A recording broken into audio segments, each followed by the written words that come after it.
2025년 새 설날을 맞아서 함께 예배 드리기 위해서 이 자리에 모였습니다. 한국에서는 성구영신 예배 드리고 그랬지만 저희는 신년 예배로 이 자리에 드립니다. 말 그대로 새해입니다. 새롭게 기다리는 것도 있고 새로운 마음으로 새로운 각오로 시작합니다. 하지만 우리 마음으로 되는 것은 그게 아니죠. 우리는 생각할 때 모르지만 또 여전히 갖고 있는 마음들이 있습니다. 옛날에 묵은 것들이 그대로 지금도 들어있는 것이 있습니다. 그렇게 해서는 진정한 새 출발이라고 하기가 어렵죠.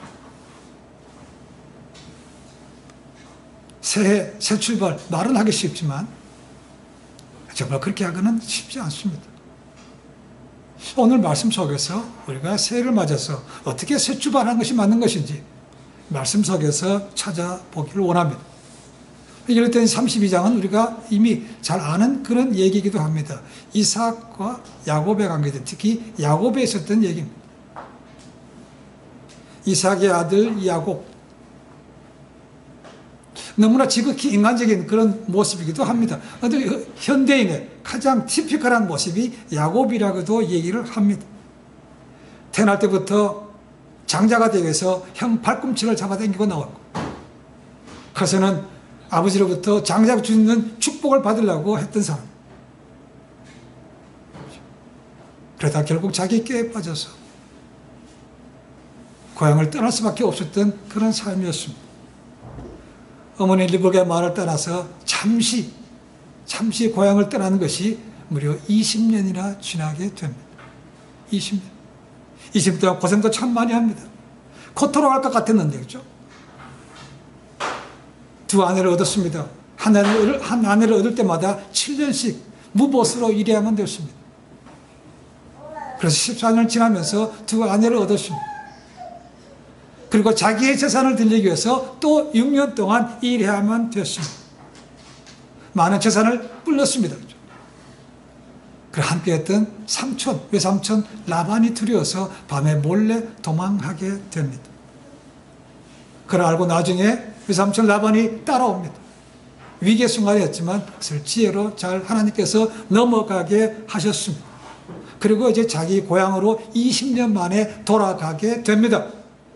자, 그렇다고 해서 모든 문제가 다 해결된 것은 아니었습니다. 외삼촌과의 관계는 끝났지만 이제 고향으로 돌아가는데 걸림돌이 크게 하나 남아있는 것이죠. 그것은 해결되지 않은 형 에서와의 문제가 남아있는 겁니다. 20년 동안 형 에서가 많이 변했겠지. 잊어버릴 수도 있겠지만 그래도 마음이 두려운 거죠. 그래서 자기 나름대로의 준비를 합니다. 그리고 그것도 부족해서 형한테 어떻게 보면 뇌물이라는 것도 보내게 됩니다. 오해를 풀고 적극적으로 화해하기를 원하는 것이죠. 그래야 고향 땅에 가서 좀 진하게 지낼 수 있는 거죠. 근데 그게 해결되지 않으면 어쩌면 그렇죠? 형의 보복으로 죽을 수도 있는 겁니다. 형제 간에 큰 싸움이 일어날 수도 있는 것이죠. 아마 야곱의 마음 그랬을 겁니다. 형 만나면 형 나는 이제 20년 동안 고생도 많이 했지만 재산도 많이 가졌기 때문에 아버지 유산에 대해서는 전혀 관심 없으니까 형 걱정하지 마시오. 좀 그냥 편하게 잘 지냅시다 라고 말하고 싶은지 모릅니다. 근데 그건 형이 들어줄지 않으면 모르는 거죠. 준비를 하고 형한테 보낼 선물도 보냈지만 사자를 먼저 보냈지만 들려오는 소식은 무서운 소식이 들려옵니다. 뭐 들려옵니까? 형이 자기를 맞으러 오는데 무려 400명과 함께 오더라는 겁니다. 400명이라고 하면 굉장히 큰 숫자입니다. 그렇죠? 근데 성경은 왜 에서가 400명을 데리고 오는지의 이유에 대해서는 말하고 있지 않습니다.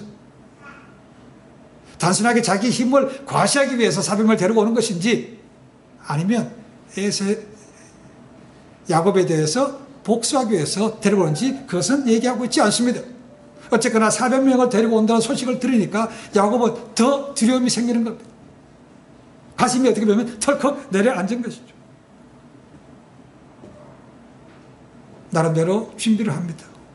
한꺼번에 다 뺏길 수는 없는 거니까 그렇죠. 이것저것 때를 나눕니다. 가족들도 나누기도 하고. 여기서 우리는 오늘 본문에서 읽지는 않았습니다만 앞에 보시면 야곱이 20년 동안 처음으로 한 가지 기이한 일을 하게 됩니다. 그가 고향집을 떠날 때 베델이라는 곳에서 하나님을 만났습니다. 그렇죠?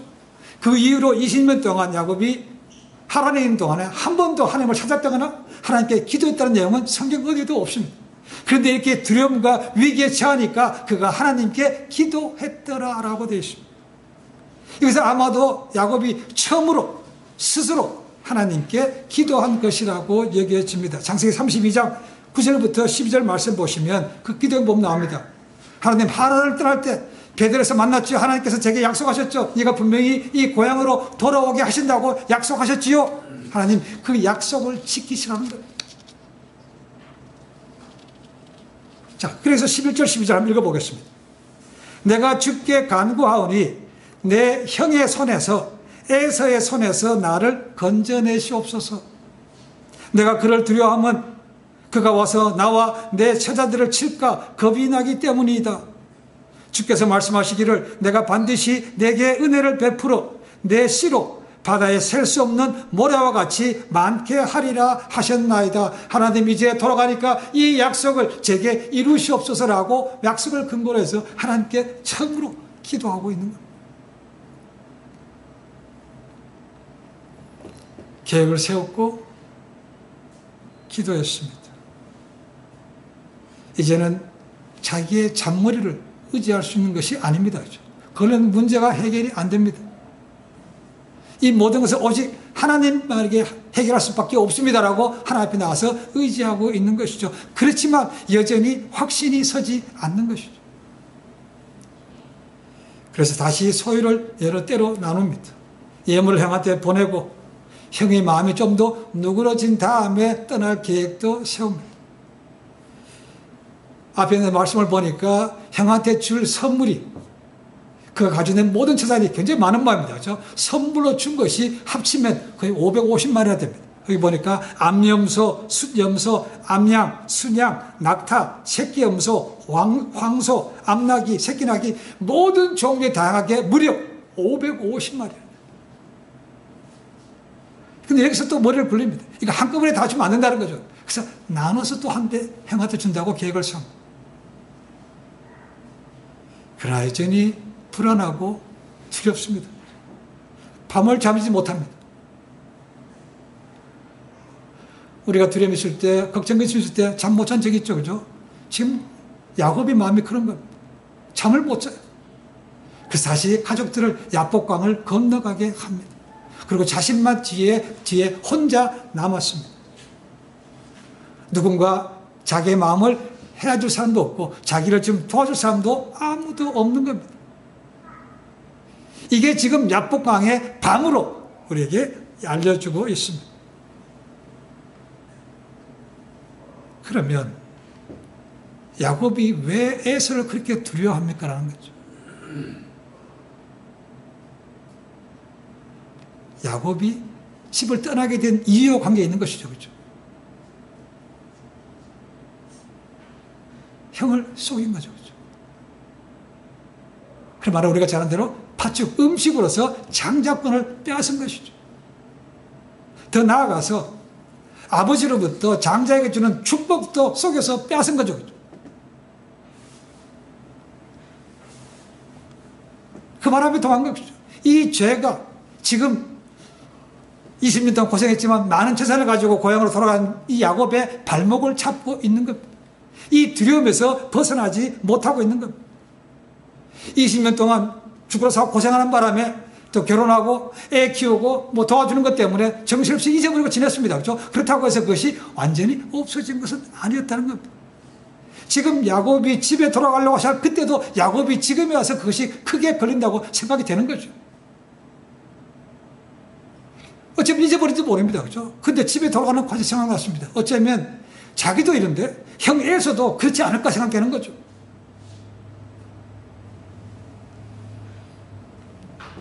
뒤에 성경 말씀 보시면 24절에 뒤에 홀로 남았더니 밤에 홀로 남았다니라는 표현이 지금 야곱의 심정을 잘 표현해 주고 있는 겁니다. 이런 위기 속에서 야곱은 이제 일생일대에 그의 인생의 최대 전환점을 맞이하게 됩니다.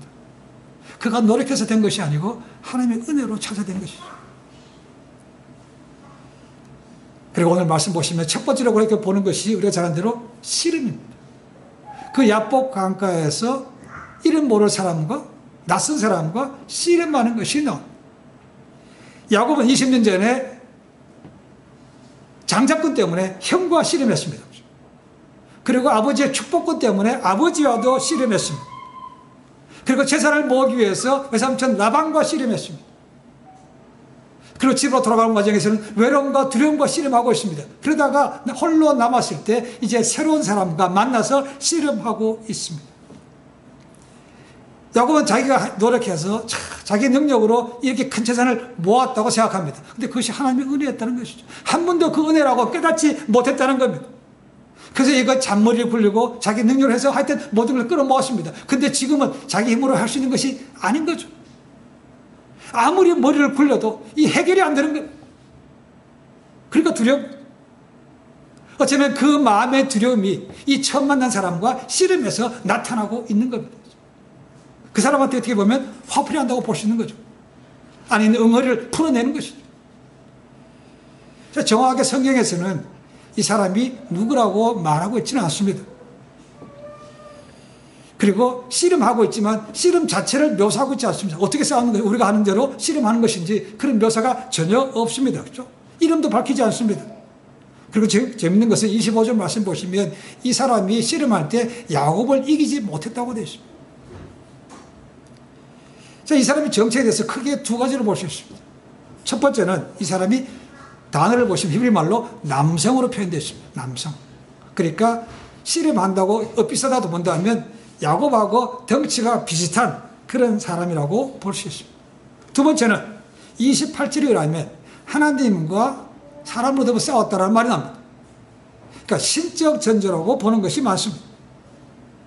어느 것 정확하게 모르지만 얘기하고 있지 않습니다만 저는 이 사람이 신적 존재라고 봅니다. 그 야복강가에 누가 밤에 홀로 와서 씨름하겠습니까? 그럴 때 하나님께서 보내신 하나님의 사자 신적 존재라고 보는 겁니다.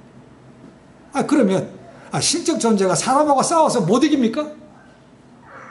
아마도 모세의 저자인 모세에 의하면 그만큼 야곱이 절실하게 그 사람과 씨름했다고 저항했다고 볼 수 있다고 얘기했습니다. 그것을 강조하는 것이라고 얘기했습니다. 밤에 만나서 알지 못하는 사람과 밤새도록 씨름합니다. 이긴 것처럼 보이지만 확실하게 이기지 못했습니다. 야곱에게 무슨 변화가 있는 것도 아니고 아무것도 생기지 않았습니다. 그럴 때 그 사람이 야곱의 허벅지 관절을 쳤다고 되어 있습니다. 그리고 관절이 디스로케이션, 어긋났다고 기록하고 있습니다. 이 허벅지 관절이라는 것은 우리 엉덩이와 다리를 연결하는 아주 힘줄 단단한 부분입니다. 웬만해서 끊어지지 않습니다. 그렇죠? 탈골되지 않습니다. 근데 그것을 한 방에 쳤다는 것은 이 사람이 굉장히 힘이 있는 것이죠. 지금까지는 그냥 대충대충 싸웠지만 도저히 시간도 지나가고 가야 되는데 안 되고 싶어서 한 방 쳤더니 그냥 그것이 탈골됐다는 겁니다. 그때서야 야곱이 깨달음이 생기는 것입니다. 내가 지금 뭐하고 있는 것인가? 내가 왜 이 사람하고 씨름하고 있는가? 자기 자신을 보게 되고 이 씨름에 대해서 생각해 보게 된다는 것이죠. 그러니까 어떻게 보면 영적인 눈이 떠서 이 사람이 누군지를 깨닫게 된다는 것이죠. 이 사람은 단순하게 지나가는 나그네 같은 사람이 아니고 하나님께서 보내준 사람이라고 생각되는 거죠. 신적인 존재라고 여겨지는 것입니다. 그러니까 뭡니까? 내게 축복하라는 것이죠. 축복하지 않으면 안 보내겠다는 거죠. 여기서 야곱이 자기가 아프고 나니까 그것을 보게 됐다는 겁니다. 어머니 뱃속에서 형과 싸우고 세상에 나와서도 형이 가진 것을 가지려고 싸우고 외삼촌과도 싸워서 자신이 필요하다면 거짓말을 써서라도 원하는 것을 쟁취하며 살아온 지금의 삶이 내가 지금까지 그렇게 살아왔네라는 것을 깨닫게 됐다는 거예요. 그 죄의 본능이 지금 자신도 모르는 사이에 그 새로운 처음 만나는 사람하고 씨름하고 있다는 겁니다. 내가 이런 사람이었구나라는 거예요. 하나님께서는 그런 이기적인 싸움을 그런 이기적인 본능을 더 이상 보지 못하시고 그걸 통해서 이 환도뼈를, 엉덩이뼈를 친 것이죠. 너 더 이상 그와 같은 네 마음대로 한 삶 살지 말라, 이 소리입니다. 그걸 깨닫고 나니까 야곱은 축복하지 않으면 못 보냅니다라고 한 거예요. 여러분, 축복은 일반적으로 강한 사람이 약한 사람이 주는 거죠. 그렇죠? 근데 아까 24절에 보시면 야곱이 이긴다고 되어 있습니다. 이 사람이 졌다는 거죠. 근데 어떻게 약한 사람한테 축복을 받습니까? 라는 거죠. 그걸 야곱이 씨름 속에서 환도뼈가 나감을 통해서 깨달았다는 겁니다. 이 사람 내가 이길 수 있는 존재가 아니구나. 이 사람 하나님께서 내게 보내신 하나님의 사자구나. 깨달았다는 것이죠. 그러니까 자기가 졌음에도 불구하고 축복하라는 것. 지금까지 야곱은 하나님의 은혜와 자비로만 얻을 수 있는 것을 갖다가 자기가 노력해서 얻었다고 생각해 왔다는 겁니다. 자기가 원하는 방법으로 잔머리 굴려서 해결하고 있다는 것이죠. 이제는 집에 돌아갈 때서 형의 애를 보고 두려워하니까 이제는 그런 것이 아무런 소용이 없다는 것을 이제 깨달았다는 거죠. 바꿔요. 이제 정말 하나님만이 해결할 수 있습니다. 이거 좀 해 주십시오라고 하고 있는 것이죠. 그러니까 붙들고 있는 겁니다. 그것이 자기도 모르는 사이에 씨름으로 본능적으로 나타나고 있는 거죠. 그게 심하니까 그 하나님의 사자가 그것을 쳐서 그 사람 관절뼈를 부러뜨린 것이죠. 2025년 새해가 되었습니다. 그렇죠? 이제 금년이 됐으면 이제는 작년처럼 내 능력으로 그저 이기려고만 하지 마시고 내 자신이 손해보려고도 하지 않고 내가 뭔가 이익 보려고도 하지 마시고 내 뜻대로만 내 말대로 해야 된다고 그렇게 고집도 하지 마시고 내려놓고 하나님께서 구하는 삶을 통해서 나간다면 하나님께서 새로운 은혜를 주실 줄 믿습니다. 이걸 알아야 됩니다. 언제까지 내 머리, 내 지혜, 내 능력, 내 경험 그렇게 이해하시겠습니까? 한계가 있습니다. 그렇다고 다 해결되는 것도 아닙니다. 야곱이 그랬던 거죠. 어떻게 보면 하나님 앞에 그런 은혜를 입으려면 져야만 된다는 거예요. 엉덩이 뼈가 탈구되고 절룩거리니까 야곱이 깨달았다는 거죠. 축복해 주시옵소서 하나님. 씨름은 그렇게, 자, 씨름이 끝난 다음에 두 번째로 생각했던 것은 이제 이 사람이 야곱에게 한 질문입니다. 뭐라고 질문합니까? 내 이름이 뭐냐라고 묻습니다. 아니, 하나님께서 보낸 사자가 이름도 모르고 왔겠습니까? 그렇지 않다고 생각합니다. 근데 묻습니다. 야곱이 뭐라고 합니까? 내 이름이 야곱이니다라고 생각합니다. 그렇게 얘기합니다. 자, 이 말은요, 야곱으로 하여금 또 아픈 자기의 과거를 기억나게 합니다. 언제인가? 창세기 27장 18절 19절입니다. 그때는 언제인가? 어머니 리브가의 말을 통해서 이 야곱이 아버지를 속여서 장작의 축복을 받을 때입니다. 어머니가 시킨 대로 손에다가 팔목에다가 털을 붙이고 형의 에사와 같이 아버지 앞에 갔죠. 그죠? 아버지한테 가서 고기니까 드시면서 마음껏 나를 축복해 달라고 얘기합니다. 근데 아버지 이삭이 뭐라고 합니까? 너 누구냐라고 묻습니다. 그랬더니 야곱이 뭐라고 합니까? 아버지 장남 에서입니다라고 얘기합니다. 이걸 기억해낸다는 것이죠. 그러니까 이 말씀 뭡니까? 너 전에 과거처럼 너 자신을 속이지 마라. 다른 사람으로 신분 위장하지 말고 당당하게 내 이름으로 나가라는 것입니다. 이게 진리는 거죠. 이 야곱이라는 뜻이 뭡니까? 잘하는 대로 속이는 자, 협잡꾼, 사기꾼 이런 뜻입니다. 발꿈치라는 뜻도 있습니다. 발꿈치 자꾸 나왔다는 거죠. 그렇죠? 뱃속에 나올 때부터. 이 이름으로 살지 말라는 것이죠. 그와 같은 삶을 살지 말라는 거죠. 그리고 이제는 새로운 삶을 살아라 하는 의미에서 이제는 내가 야곱이 아니고 이스라엘이라는 이름을 주셨다는 겁니다. 하나님의 방백, 하나님과 겨루 이겼다는 뜻이 이스라엘입니다. 이제는 사기꾼, 협작꾼 그런 이름이 아니고 이제는 이름이 바뀌었습니다. 그렇죠? 더 나아가서 이제 이때부터 이스라엘 나라의 이름이, 이스라엘 이름이 이것부터 유래가 되는 것이죠. 야곱이 이스라엘 되면서부터 이스라엘 지금까지 그 이름이 내려오고 있는 겁니다. 한 민족의 이름, 12지파의 아버지가 되는 것이죠. 이 위대한 변화가, 위대한 새 출발이 이 야복 광가에서 이루어지고 있는 겁니다. 엄청난 복이죠. 그렇죠? 사기꾼에서 하나님 한 나라의 이름이 되는 것이 얼마나 큰 축복입니다. 시름에 있어서, 이름에 있어서, 다음 세 번째로는 이제 야곱이 이곳 이름을 브니엘이라고 이름을 지었습니다. 그가 처음으로 떠날 때 하나님을 만났던 곳이 이름을 벳엘, 하나님의 집이라고 이름 붙였습니다. 여기서는 시름에서 복을 받고 이름이 바뀌었다는 의미에서 브니엘이라고 되십니다. 하나님의 얼굴, 하나님과 대면했다라는 그런 뜻입니다.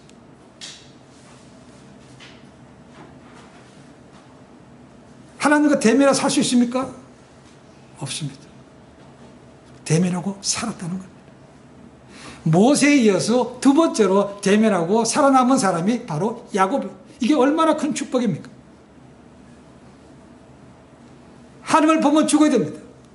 살았어요. 그러니까 뭡니까? 이제는 형 에서가 두렵지 않습니다. 형 에서를 만나도 이제 내가 죽지 않을 수 있구나 하는 마음의 소망이 생겼다는 겁니다. 소망이 생겼습니다. 그리고 31절에 보시면 그가 브니엘을 지날 때에 해가 돋았다고 말하고 있습니다. 밤은 끝나고 해가 돋았다는 것이죠. 인생의 소망 가운데 말 그대로 새 출발한다는 것입니다. 형한테 가는 것이 이제는 두렵지 않다라는 것입니다. 어차피 이 모습이 오늘 우리가 하고 있는 정동진에 가든 하는 해돋이라고 부르죠. 해맞이, 해돋이. 그거 보러 가죠. 그렇죠? 연초에. 새벽같이 가가지고 멀리 기차 타고 가는 사람도 있고 차 타고 운전자 가서 그 해돋는 걸 보면서 자기 마음의 소원을 빌죠. 그렇죠? 어쩌면 그런 모습이 지금 이 야곱의 분해를 떠날 때 모습이라는 거죠. 그가 떠날 때 해가 돋았더라. 지금까지 야곱은 자기가 원하는 것은 자기 방식대로 모든 것을 이루어왔다는 것입니다. 이제는 그게 아니고 하나님 그게 한계가 있고 내 마음대로 되는 것이 아니기 때문에 이제는 하나님께 모든 걸 맡기고 하나님이 원하시는 대로 순종해서 가는 그런 삶을 살겠습니다 라는 것이죠. 사기꾼에서 믿는 순종하는 자로 바뀐 것이죠. 이후에 야곱은 남에게 속임을 당하긴 하지만 남을 더 이상 속이지 않습니다. 이 씨름을 끝으로 더 이상 다른 사람과 씨름한 싸우는 것도 없습니다. 그의 신분이 사기꾼에서 이스라엘로 변화될 만큼 그 신분에 합당하게 그는 말씀대로 순종하고 진짜 새로운 삶을 살아갑니다. 그래서 이스라엘의 조상이 되는 것이고 12지파의 조상이 되는 겁니다. 그는 스스로 외적으로 달라질 것은 없습니다. 오히려 어떻게 보면 야복관계에서 씨름하라 하면 이 엉덩이뼈가 나가서 절름발이가 되었습니다. 세상적으로 힘이 없지만 절름발아가 된 하나님과 함께 승리하는 삶으로 바뀌어가는 것이죠. 이것이 야복관계에 생겼던 그의 인생의 최대의 전환점이 되는 것입니다. 탈구로 됐지만 형 에서를 두려워하지 않고 이제 당당하게 갑니다. 그리고 자란대로 형 에서와 싸우지 않고 잘 화해해서 이제 야곱의 인생이 계속해서 하나님의 족보가 이어지는 그런 삶으로 바뀌는 것을 저희가 압니다. 성경에 여러 가지 많은 역설이라고 있습니다. 패러독스가 있습니다. 역설. 그 중에 하나가 지는 게 이기는 거라는 거죠. 쉽지 않습니다. 죽는 게 사는 거라는 거죠. 야곱이 졌다는 겁니다. 지고 나서야 영적인 눈이 열리고 하나님의 일을 보게 되고 축복도 받게 된 것이죠. 외적으로 바뀐 것은 아니었습니다. 외적은 똑같습니다. 오히려 더 나빠졌죠. 절름발이가 됐습니다. 그러나 그의 내적인 것이 하나님 문에서 바뀌고 나니까 모든 관점이 달라진 것이죠. 모든 인생이 새롭게 시작되는 것입니다. 이 시점에서는 아직 야곱이 형 에서에 대한 어떻게 될까 모릅니다. 그죠? 하나님께서 이미 앞서가셔서 예배해 놓으신 것이죠. 제가 어저께 보낸 그 앱 가운데 그 카톡 보냈을 때 그러죠. 어제까지 온 것은 에벤에셀의 하나님이라는 거죠. 하나님께서 지금까지 인도하셨다라는 거죠. 금년은 뭡니까? 여호와 일에 준비하신 하나님이라는 거죠. 하나님께서 지금까지 인도하셨고 하나님께서 앞으로 인도하신다는 겁니다. 지금 야곱이 그런 삶으로 가고 있는 거죠. 염려하지 않습니다. 두려워하지 않습니다. 하나님께서 하시겠습니다. 우리는 일반적으로 한 치 앞도 내다보지 못한다고 말합니다. 맞죠? 그죠? 이 전을 나가서 무슨 일지 모릅니다. 그러니까 우리는 미래에 대한 뭐든지 두려움을 가지고 있습니다. 뭔 일을 할까? 가장 확실한 것은 그 두려움에서 벌써 할 수 있는 것은 있는 모습 그대로 하나님 앞에 나가서 내 무거운 짐을 내려놓는 것부터 시작하는 겁니다. 있는 모습 그대로. 우리는 많은 경우 아직도 허례허신 것이 너무 많습니다. 남들이 나를 어떻게 생각할까? 남 눈치 보느라고 자존심 때문에 아직도 내려놓지 못하고 남들이 알면 두려워서 쉬쉬하는 것도 있죠. 그죠? 근데 하나님이 아시지 않습니까? 라는 거죠. 하나님은 우리로 하여금 그 무거운 짐을 하나님 앞에 내려놓기 원하신다는 거죠. 이미 알고 있는데, 그죠? 거기에 대해서 하나님께서 준비하고 있는데 내려놓지 않으니까, 구하지 않으니까 하나님께서 그냥 가만히 계신 거죠.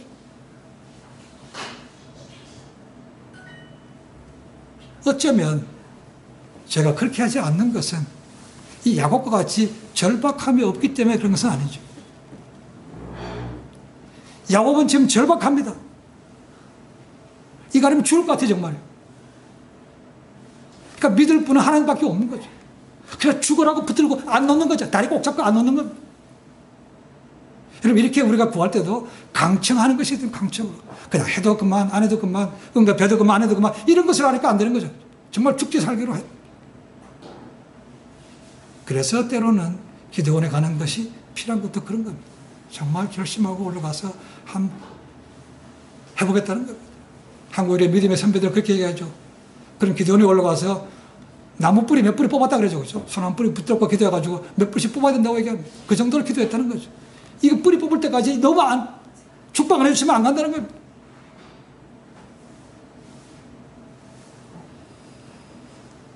하나 앞에 내려놓을 때, 그때부터 문제 해결되는 것이 시작되는 겁니다. 그때 즉시로 되는 것도 있지만 그때부터 시작해서 서서히 풀어나는 것도 있는 것이죠.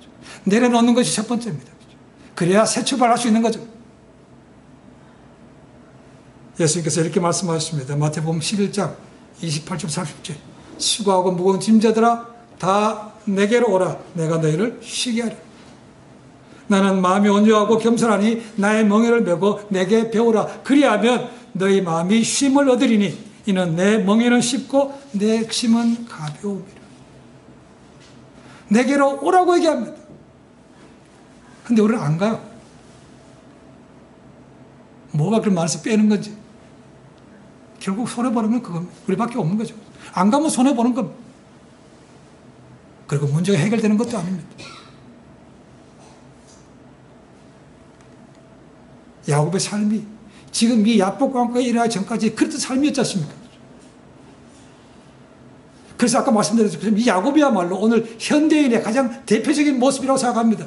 승진하기 위해서 뭔가 많이 벌기 위해서 권모 술수를 하고 뭐 이것도 하고 해가지 않은 모습, 이것이 야곱의 모습이라는 거죠. 야곱은 긁어 모았습니다. 또 재산을 모았어요. 그게 전부가 아니었다는 거예요. 결국 20년 전에 지나왔던 그 과거가 야곱의 발목을 붙들고 두려워서 외로워서 벌벌 떨고 있는 거죠. 잠도 못 자요.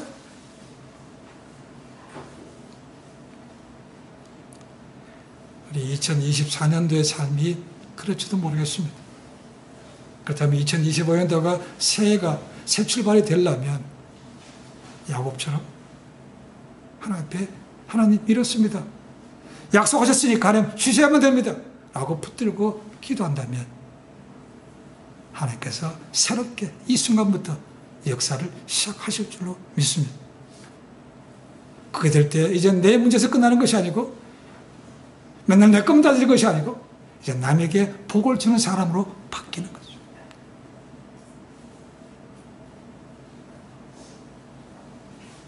이제는 하나님보다 좀 앞서가지 마십시다. 뭐 약간 내 마음대로 하지 마십시다. 내 뜻대로 돼야 돼. 이것도 아닙니다. 하나님께서 하십시오. 아니면 하나님 어떻게 하면 좋겠습니까? 라고 물어야 새로운 삶이 되는 것이죠.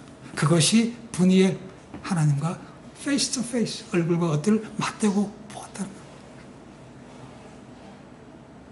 그러면 나는 작년에 가지고 있던 문제들, 지금 또 앞으로 가야 될 문제들 하나님의 비신적으로 내려놓고 엎드림을 통해서 하나님께 지금부터 형통하는 복을 누릴 뿐만 아니고 어디든지 복을 나눠주는 복의 근원이 되기를 주님의 간절히 축원해 드립니다. 기도하겠습니다.